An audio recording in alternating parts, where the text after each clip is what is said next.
guys, what's up? I hope everyone's staying well, staying happy, staying healthy, staying hydrated. You guys been doing good?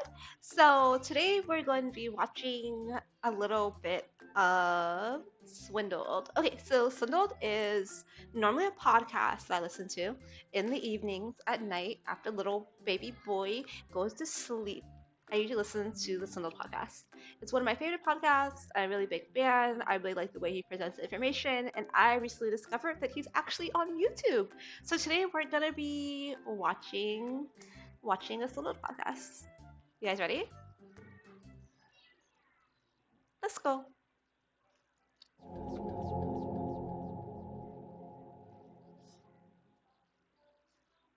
It may not be the kind of story that will bring holiday cheer. But tonight, hundreds of families probably had no idea their loved ones and their bodies were cut up, sold, and yes, even rented out of this shabby warehouse in Detroit. In February 2012, cargo handlers at Detroit Metro Airport made a gruesome discovery. Cry if I found out that some of my family, was dismembered and cut up and horror. Garbage bags containing 8 freshly severed human heads were found inside blood-filled. Can you imagine just being out? I know I'm already pausing. I'm already talking too much. We just started. So can you imagine being out walking your dog and just coming across a bag with a severed head? Would you open it? I don't know. I'm weird. I'm curious. I'm morbid. I feel like if I see a bag on the side of the road, look at a little bloody, I'm probably gonna pop that open and look inside because I'm just curious like that. Okay. Ice coolers leaking onto the floor of a Delta plane. Wait, inside did you say they were garbage bags containing 8 freshly severed human heads were found inside blood-filled ice coolers leaking onto the floor of a Delta plane. According to the paperwork, the cargo was legitimate. The heads were returning from some kind of medical symposium in Israel back to their owner. Okay, I take that back. I take that whole still back because apparently they weren't in plastic bags. They were in coolers. Never mind. But my point still stands. Okay, my point still stands. A man named Arthur Rathburn, a body broker in Detroit who rented and sold human corpses and body parts to whoever needed one. Usually medical schools, law enforcement agencies, and universities. Yeah, like it's an hospitals and entirely stuff, right? legal and vital industry, although highly unregulated, which always attracts those with a highly questionable moral code. In some states, the only barriers to entry to selling human bodies include a sharp blade and an iron stomach. No GED or certification required. Wait, so you could just be out here cutting up bodies for a living and selling body parts with zero certification? I can go out right now and start harvesting dead bodies with zero certification. That's crazy. Arthur Rathburn had an associate's degree.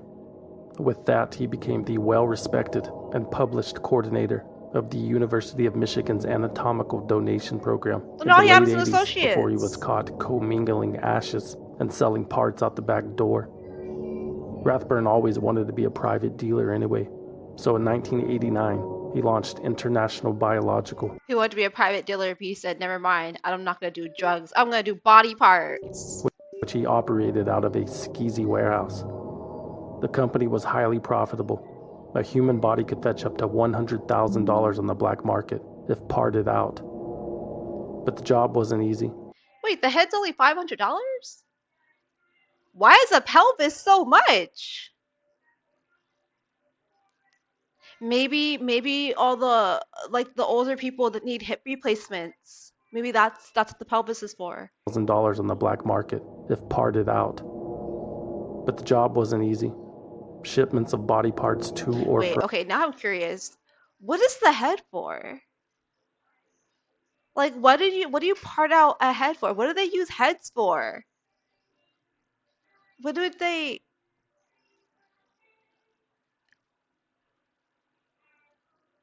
For the skull? For the skull? That's the only thing I can think of that they would use a human head for. From Rathburn's company seemed to be constantly intercepted, and he had been reprimanded at least twice for failing to provide documentation proving that the bodies he sold were willingly donated.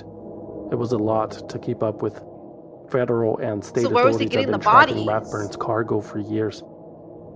But usually, after a few questions from the Centers for Disease Control or whoever, Arthur Rathburn would collect his bloody heads and limbs from the airport and be on his way, even if he gave them every reason to ask a few more. For example, during the latest interception, Rathburn told authorities that the mess was nothing to worry about. The heads in the coolers were embalmed. They weren't. And he said they were tested and disease-free. Another lie. It was later discovered that one of the donors had died Man is out here giving out diseased heads. I don't think you're supposed to do that.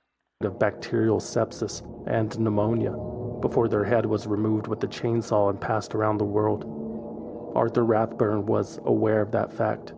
He was also aware that the red liquid leaking from the ice coolers was in fact blood, but he soothed authorities' concerns by telling them it was a disinfectant mouthwash. Rathburn said it was only What disinfectant mouthwash is red? The cinnamon flavored stuff? Nobody uses that. Listerine. Apparently, the CDC and everyone else took his word for it and skipped the taste test because Arthur Rathburn was cleared. He retrieved his word for it and skipped the taste test because Arthur Rathburn was cleared. He retrieved his heads and was back in business the next day. Almost 2 years later, in December 2013, cargo handlers at Chicago O'Hare International Airport made a gruesome discovery. Ooh. 15 Okay, I like the O'Hare Airport. I really do. I really do. It's a fun airport. It's a big airport. It's a very big airport. I don't know how many of you guys have been there, but Chicago. freshly severed human heads in ice coolers. None of the specimens were tagged or identified, and there were critical discrepancies in the paperwork. Incorrect causes of death were printed. The sex of the parts did not match what was listed.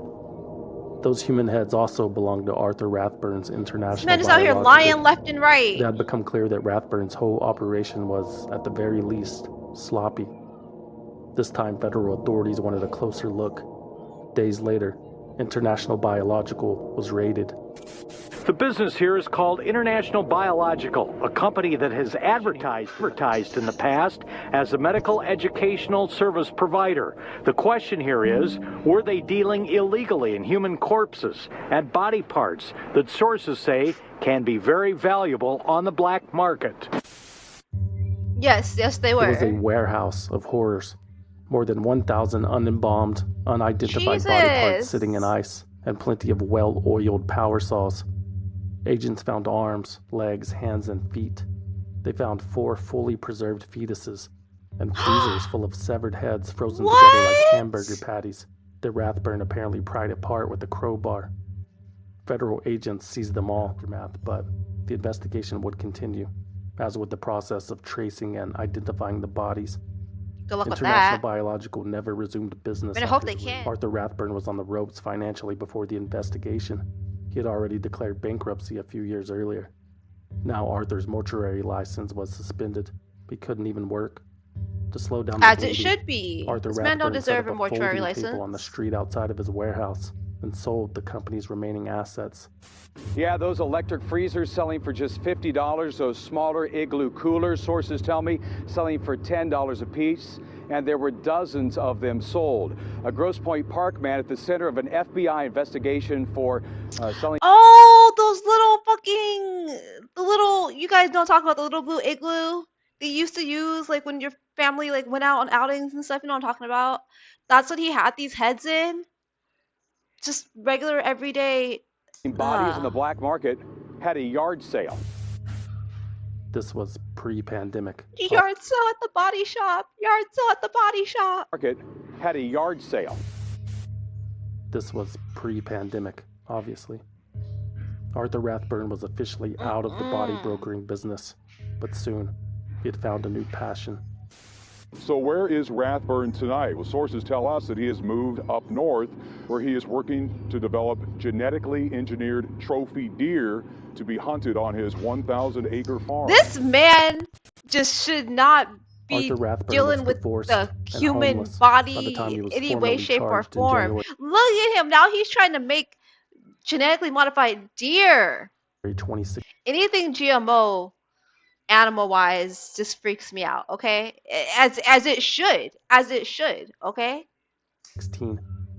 When they arrested him, federal agents found Art living out of a van and sleeping in his empty warehouse. The wait continues for those genetically engineered trophy deer. But in other news, by the time he had been taken into custody, many of the bodies seized from Arthur Rathburn's warehouse 2 years earlier had been identified. The bomb got dropped on me that my father's head is sitting in the FBI freezer. I mean, at least they found the majority of who the body parts belong to. That's a plus. Not something I wanted to hear. Definitely. That's Tracy Smolka. Her 67-year-old father, Randolph Wright, died from ALS in 2010. The family agreed to donate his body to help with ALS research because that's what Tracy's father would have wanted. Randolph Wright's body was generously donated to a biological research center in Illinois. According to the FBI, Randolph Wright's body ended up in Art Rathburn's warehouse in Detroit. It had been shipped there in separate pieces. Rathburn purchased Randolph's head for $500 and his torso for $2,900, below market value. Art enjoyed a bargain. He liked taking advantage of that diseased discount. Arthur Rathburn is a... Why is he even out here buying diseased bodies? I mean, I get why, but it's very scummy of him to be doing that, because then you're putting them out there in circulation and not telling people that they're diseased, you know? Now, I don't know what all these bodies are used for, but I'm pretty sure there's a lot that you don't want diseased bodies for, I would imagine. low-life piece of crap, SOB, who deserves to fry. The indictment alleges that both Arthur Rathburn and his ex-wife Elizabeth purposely bought diseased bodies infected with HIV, hepatitis, and sepsis because they were cheaper, and then resold or rented them for a considerable profit to unwitting doctors and dentists for research and training. On multiple occasions in 2011 and 2012, the Rathburns sent bloody, infected human body parts to medical conferences at hotels in places like Cambridge, Massachusetts, San Diego, and Washington, D.C. So I guess what I'm wondering is, this is something I don't know, I guess I'm wondering, like, is there a risk to the living human if you come into contact with a disease in a dead human body? Like, I don't know, you know? I mean, I would assume there's some sort of risk, right? That just kind of makes sense. They received as much as $55,000 per rental. The donating families had not agreed to any of this. But Rathburn was never charged for defrauding the donors.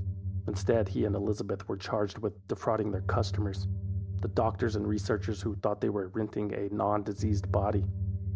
This alleged scheme to distribute diseased body parts not only defrauded customers from the monetary value of their contracts, but also exposed them and others to infection. U.S. Attorney Barbara McQuaid said in announcing the indictment, "The alleged conduct risks the health of medical students, dental students, and baggage handlers." Mr. Inform. So I feel like that kind of answers my question of, like, whether or not there is a risk. There must be, or else, I'm sorry, Baby Burrito's being really funny right now. He's peeking out and looking at me from behind the plant. But yeah, so he definitely just answered that question. There must be a risk. Former Mrs. Rathburn were faced with more than a dozen federal charges, including multiple counts of wire fraud, aiding and abetting, making false statements, and one count of transportation of hazardous materials. Elizabeth Rathburn pleaded guilty to one count of wire fraud and was sentenced to 2 years probation. Arthur Rathburn went to trial. His lawyers argued the matter was simply a contract dispute over the quality of goods better suited for a civil court. Rathburn would later say that the photographs shown during his trial had swayed the jury, regardless of the context. Images so grotesque that one of the jurors asked for counseling and was excused from the trial. Arthur Rathburn was convicted on 7 counts of fraud and shipping hazardous materials. At his sentencing hearing, the 64-year-old Rathburn showed no remorse. He described his Detroit warehouse lab as, quote, perfect, and promised that the, quote, bequests were put to great use. Okay, so I'm obviously getting an impression that this man was proud. Man was proud of what he was doing. We have 10,000 diseases in this world. We know how to treat 500 of them, Rathburn told the judge. The rest need to be studied. Arthur Rathburn had no regrets, but his victims certainly did. There were hundreds of them, with similar stories about donating a loved one's body for a good cause, only to discover it had been dismembered and sold. Some of them spoke at Rathburn's sentencing in 2018. One man told the judge that finding out his wife's remains ended up in Arthur Rathburn's hands had, quote, kind of wrecked him. I can't sleep since Can you imagine, like, giving a family member's body away? Let's say you have a family member who died from something really specific, and so you're trying to donate their body to that cause to help. And instead of it actually being donated to that cause to help, it then ends up being dismembered and sold off. Like, that's got to be extremely devastating. I can't imagine the experience, but I'm sure it must be painful. I couldn't protect her from what happened here. It's made me much less of a man. Tracy Smolka also testified on her father's behalf. In court, she told Rathburn and the judge, you obtained his head for profit. I hope the money was worth it. I hope your greed was satisfying. Hands, feet, leg bones are all we have. No guarantee they are his. He destroyed her good faith that we had to donate bodies for research. Obviously, you have no shame. I hope you rot in hell. Make sure you tell the devil I sent you. Arthur Rathburn was sentenced to 9 years in prison, but that's only half of the story. Less than a month after International Biological was raided in Detroit, back in January 2014, federal authorities had swarmed another 9,000 square foot facility near the airport in Phoenix, Arizona, almost 2,000 miles away. Federal agents, some of them in hazmat suits, swarming a Phoenix business. Others investigating a home connected to that company. Part of the stuff they're hauling away, body parts, and lots of them. That more dead bodies. To the Biological Resource Center of Arizona, pieces of bodies, a whole body donation program and qualified tissue bank that had knowingly sold diseased body parts to people like Arthur Rathburn on multiple occasions. The need for whole body donors to donate their body to science with medical research and education facilities. More than 10 tons of frozen human remains were seized from the BRC Arizona warehouse, including 281 heads, 241 shoulders, 337 legs, and 97 spines, among other things. Oh, they were hauled away in 142 don't take my spine! body bags of parts belonging to more than... That makes me think of that scene in Battle Angel. I don't know how many of you guys have ever seen Battle Angel, Battle Angel Alita. It's an older anime movie, but that's something they do. They sell body parts. Federal and 850 different people. It was a traumatic experience for the federal agents tasked with the job. They'll never forget what they saw that day.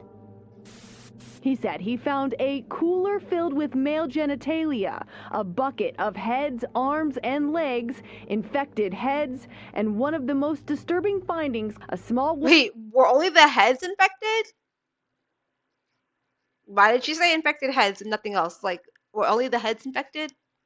Woman's head sewn onto a large male torso like Frankenstein and hung... No! Yo, these dudes are so weird. He made a Frankenstein body. Oh my god. If he had the ability, he probably would have tried to animate it too, just like they really did. Also, I do believe Frankenstein is the doctor. Dr. Frankenstein. And the body was I can't remember, but the body had a name too. Biological Resource Center of Arizona was owned by a former insurance salesman named Stephen Gore. My name is Steve Gore. Okay, you guys know sometimes the universe is playing these weird little games, okay? And this man who owned the body shop, well, no, okay, not his. Well, yeah, no, he did. He owned a different body shop for horrors, right? His name was Gore. His last name was Gore. Am I just seeing what's not there? I swear, it makes sense. It makes sense. Director of Biological Resource Center. The feds had also searched his Look house. at his eyes. Look at his eyes. Stephen Gore. My name is Steve Gore, Director of Biological Resource Center. The feds had also searched. Y'all gonna tell me this man don't look like it? No, open him. Open him. Look me in the eye, you fucking demon. Look at those eyes. Yeah, O's right, Burrito. Also, mommy gotta stop cussing next to you. But like this man's eyes, you guys, I see hellfire. Steve Gore, Director of Biological Resource. You guys don't see it? You don't see it. You don't see it? Am I just imagining things? The feds had also searched. The feds had also searched his house, but Stephen Gore had not yet been charged with any crimes, and he wanted to make that clear on the company's website. So he posted a statement on the front page. Part of it read, quote, "On January 21st, 2014, the FBI and members of the..." Look at this man. Look at the smile. Attorney General's office visited Biological Resource Center of Arizona with a search and seizure warrant. Our staff willingly cooperated and answered all of their questions without counsel, and we will continue to cooperate with the authorities to the best of our abilities. As per the Attorney General's message to the public, little information has been made available. This lack of information has led many to speculate and to make incorrect conclusions. We hope to know more within the coming days and weeks, at which time we will provide additional information. Please be assured that the staff of Biological Resource Center of Arizona works diligently each day to serve and honor our donors and their families with dignity and respect. No, they don't. We adhere to the Uniform Anatomical Gift Act, which governs anatomical donation. Through our informed consent process, individuals are able to contribute to the advancement of medical education, research, and training. Through our cooperation with the authorities, we are confident factual information is forthcoming that will further demonstrate Biological Resource Center of Arizona's ongoing commitment to donors, their families. The Biological Resource Center of Arizona's ongoing commitment to donors, their families, the integrity of the donor process, and the mission to improve healthcare for everyone. Thank you, Stephen Gore. Stephen Gore was arrested about a year later. Thanks, Steve. In October 2015, he pleaded guilty to one charge of illegally conducting an enterprise by knowingly providing diseased and contaminated tissues to vendors and using the donors' bodies against the donors' wishes. Instead of scientific research, BRC Arizona sold the bodies to organizations such as the United States Armed Forces for use in brutal experiments. This is a man named Jim Stauffer, describing what happened to his mother Doris, who suffered from Alzheimer's and wanted to offer her body and brain for Alzheimer's research. She was then... So you remember what I said earlier about there being people that probably, like... Remember what I said earlier about there being people that probably, like have given bodies away for a specific reason, and then now that didn't happen? We're about to hear about one of those. Wanted to offer her body and brain for Alzheimer's research. She was then supposedly strapped in a chair on some sort of an apparatus, and a detonation took place underneath her to basically kind of get an idea of what the human body goes through when a vehicle is hit by an IED. The military purchased Doris Stauffer from the Body Resource Center of Arizona. I've heard about that, like the things that the Army does with bodies, but that's just sad. Like, she was just a little old lady. But they didn't see her as a little old lady. They just saw a dead body. And, like, I guess, to be honest, I don't want to seem, like, cruel organ, like lacking in empathy. But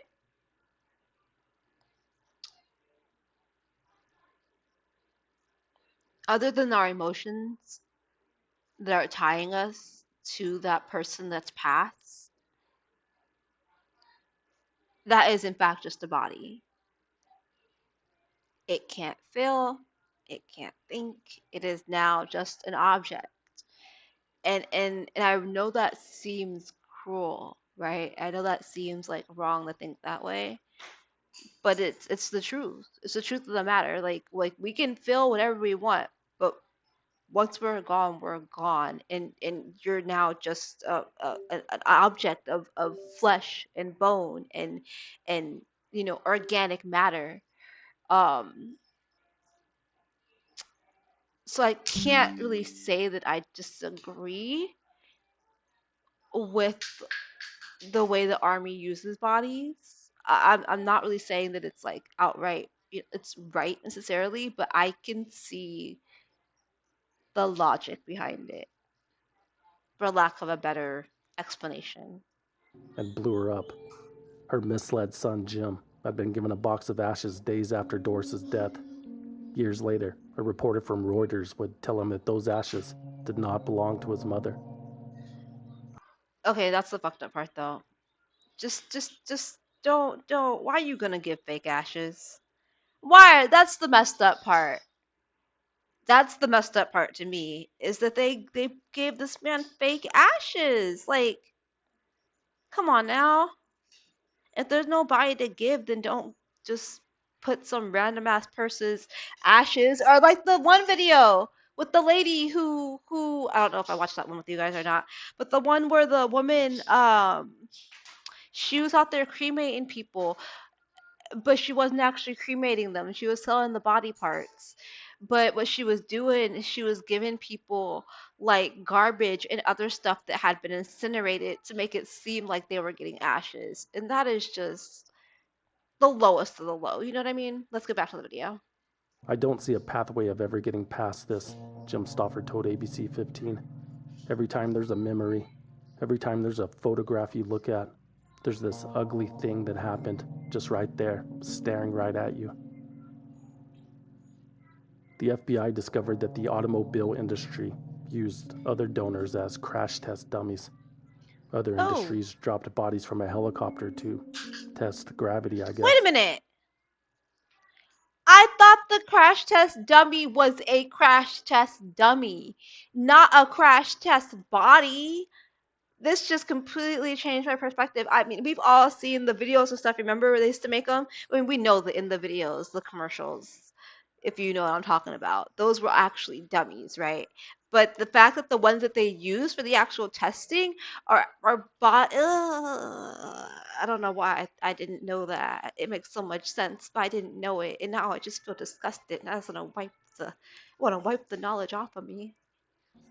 And many of those bodies had not been adequately screened for infectious diseases. Need a baby wipe. And many of them screened for infectious diseases. According to Stephen Gore, that was an unfortunate oversight. In a letter to the sentencing judge, Gore said he should have been more involved in the supervision of his employees and could have been more open about the donation process on his company's brochure.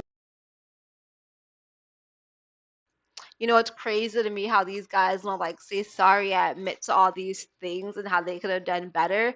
But in the moment, you chose not to do those things. Now that you've been caught and it's now in the public eye, now you want to say, oh, I could have, oh, I should have. Well, you did it. And look at you now. You know? And relying on medical knowledge to donate, I should have hired a medical director rather than relying on medical knowledge from books or the internet, he wrote.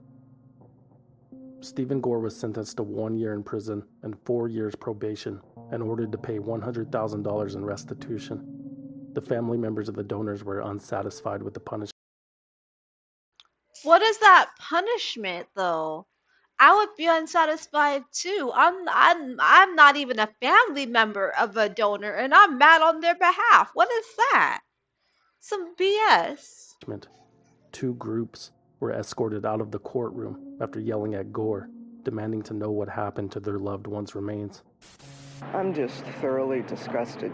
I'm just Humanity is just stooped to its lowest low. That's Gwen Aloya. In 2013, during her husband Lewis's final days in hospice care, she signed the papers to donate his body to a biological resource center for cancer research. A few months later, she saw the company's warehouse being raided on the news. Eventually, the FBI contacted Gwen Aloya to inform her they'd found Lewis's severed head in a freezer. The Aloyas, the Stoffers, and dozens of other victims' families filed suit against Stephen Gore and various other people in places connected to BRC, Arizona. The lawsuits alleged that Stephen Gore mishandled their loved ones' remains and committed fraud by claiming the bodies would be used for medical research. The families were seeking unspecified damages. He didn't care about the families, and he didn't care about the people, and he didn't care about the memories, Jim Stoffer told ABC 15. If I can be a little small part of his personal financial destruction, I don't care. 33 plaintiffs obviously were he claiming didn't that care. a company called I feel like he would Biological stand by it. Resource He would do it Center again if he lied could. about what would happen to their loved ones' remains after donation. The lawsuit would eventually be decided at a civil trial, but before I mean, that what do you was think he settled, did it for? Do you think he did it for additional the money? Or do you think he just wanted to do it? I wonder. I don't know. I feel like the money was probably the main factor, but I don't know. He seems crazy. I don't know. I don't like the energy I'm getting from this man. I feel like he might have just wanted to fuck up some bodies. I don't know. But do you guys feel like he did it because he wanted to do it? He just wanted to dismember some bodies and all that? Or do you think he did it because he just wanted the money? Because obviously it's a big market, you know? arrests were made in connection to Arthur Rathburn's chop shop. Tonight, a major break in the case. A Chicago area father and son now federally charged for allegedly knowingly selling disease. I didn't catch that they were father and son though. Maybe it just runs in the family, who knows? Diseased body parts. Unknowingly selling. Father and son now federally charged for allegedly knowingly selling diseased body parts. On April 11th, 2019, Donald Green Sr. and Donald Green Jr., the owners of Biological Resource Center of Illinois, no relation to Stephen Gore's operation, were arrested in Chicago for also selling diseased body parts. Their warehouse had been raided a year after BRC, Arizona. Green Sr. was charged with wire fraud and sentenced to 2 years in prison. Back in Arizona, the civil trial against Stephen Gore began on October 27, 2019. For the first time, the public heard the graphic details of what was found at the Biological Resource Center facility in Phoenix. The head, arms, and legs had been removed and stacked on top of each other inside the cooler. And in some of those cases, it appeared that the male genitalia had been removed off of the torso. During opening statements, the plaintiff's lawyers, David Tissell and Michael Berg, argued that Stephen Gore's business was not transparent in its seemingly altruistic pro-research marketing pitch, when in reality, the company was cutting up people's bodies after they died and selling them to other entities for a profit. The defense argued that Stephen Gore had never set out to defraud anyone. Every single donor or a family member had signed a consent form that clearly states that the bodies could be, quote, disarticulated, which is common language in the industry, Gore's lawyer added. After 2 weeks of testimony from doctors, law enforcement, and victims, a civil jury awarded $58 million to 10 of the 21 plaintiffs. Only the families that testified were compensated, or were supposed to be compensated.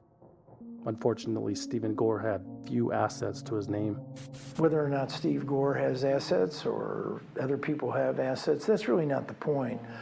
We're really hoping that we're shining a bright light on what's been going on in this country.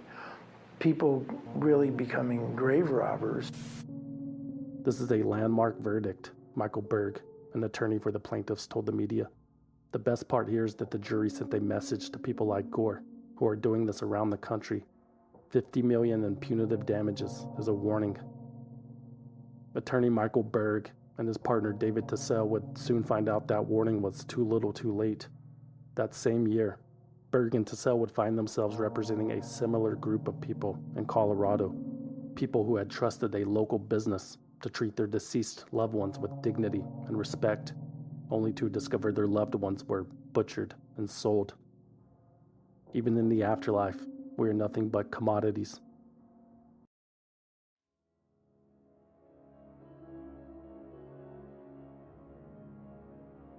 All right, guys, that is a Swindled podcast. I told you I listen to those at nights when I go to sleep.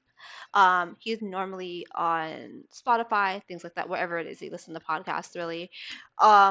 But yeah, he's on YouTube. So if anybody wants to check him out, like that's the kind of content that he makes. I'll probably start reacting. If this one does okay, people like it, then I'll probably start reacting to these. Or maybe I'll just keep it going because it's something I do enjoy in my downtime listening to. But thank you for hanging out with me today. As always, happy so stay hydrated. Enjoy yourself this weekend. Stay super cool. Stay hydrated because you know half of the fucking country is in a heat wave right now. And I will see you in the next video. Bye.